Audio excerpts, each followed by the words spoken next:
morning Stampers, it's Fiona Whitehead here with another video for you, and today I'm doing a little box. This is a box which I can't take the credit for. This was Liz Shannon had done this one, which is a little inlaid box. Isn't that gorgeous? With our new Wood Textures Designer Series papers and the leaf from the Framelits with Colourful Seasons. So that's similar to what she did, but I used the sort of same technique, but I've just done a little inlaid box with butterflies on it. So ever so pretty, and look, I'm using Lemon Lime Twist because that's my favourite colour at the moment. So let's get going. Now, I have tried to film this umpteen times. This is my umpteenth time for filming this, and my phone just kept running out at inopportune moments. So I had a break, went away, and I'm going to try again. So we're starting off. So some of these bits I've got pre-scored because I've got so many bits from where I tried to do it that I'm going to have boxes coming out of my ears. So we start off first with a 6x6 piece of cardstock, and you are, well, first of all, we're going to do the base. Now for the base, we're doing 6x6, but on two of the sides, I want you to just take off a tiny little bit. So there you can see that's 6x6. This is just slightly smaller. So I've taken sort of an 1/8 of an inch from there, just to make it slightly smaller. And then you're going to score all the way around at 1 1/4 inches. So as you can see, this one is pre-done, so here's one I did earlier. So just score all the way around at 1 1/4 inches, so that's quite simple. Then we come along, let's just move that over there. And then we come along and burnish all your score lines with your bone folder. In case you don't know what I mean, this means fold it and burnish. Especially for boxes, this gives you a really nice, neat, crisp edge, which is what you want for your box. There you go. And then if you haven't made boxes before, because there may be some people who haven't and are looking at this for the first time, we're going to be cutting up to the score line on all 4 sides. And what we tend to do is we do a little, notch a little V out just like that. So a little bit extra, and that makes your box fold in a lot easier. So we're just going to notch that one and cut that one. And I'm using my Stampin' Up! Snips, obviously. But you can use any scissors, but I recommend these because they're so good. There we go. So that's the base of our box. And then using whichever glue you prefer, I quite like using my Tombow for doing boxes because it gives you that wiggle room to make sure that you get it all nicely aligned. So when you've glued it up, that's what it looks like. There you go. Here's one I did earlier. So this is a base of our box. Now for the top, we're going to do exactly the same, 6x6.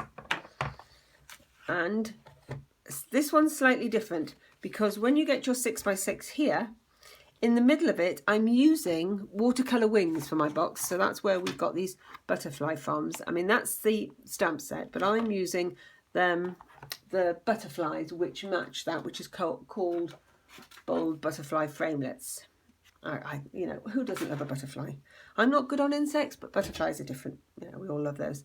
So what I've done with my 6x6 here is, firstly, I've run it through the Big Shot and popped my framelit actually sort of in the middle. So then when that comes out, you then get the gap. Just put a little bit of spare green cardstock, keep to the cardstock that you're using, on the back, and then you can infill your butterfly.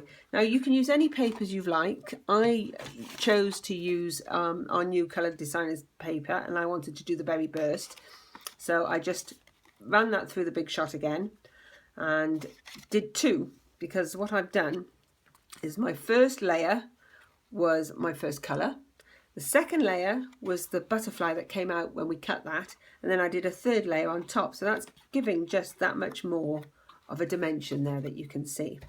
So then we do the same with that, where it's 1 1/4 all the way round, and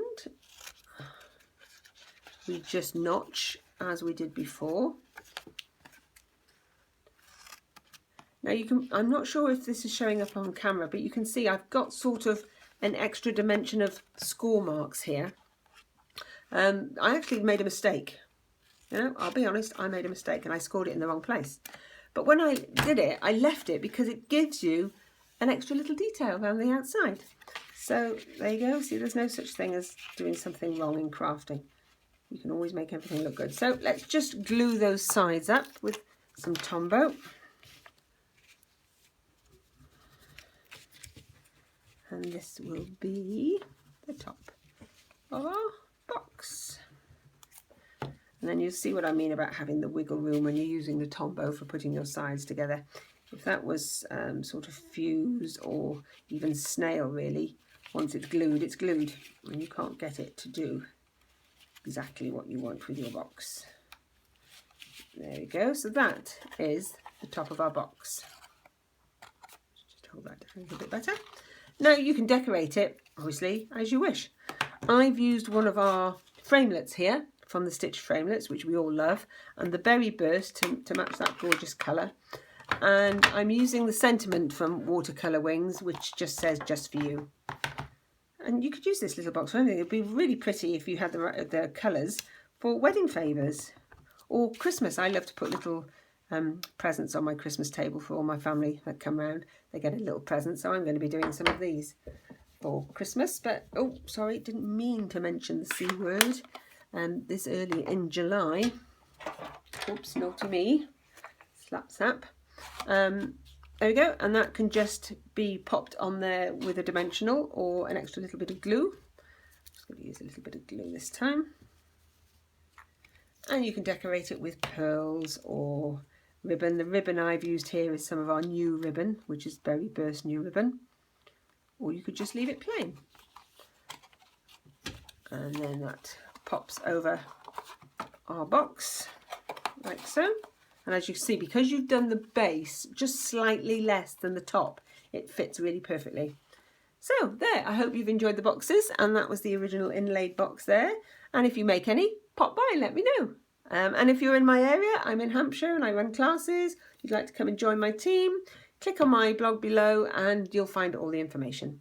Thanks a lot. See you next time. Bye.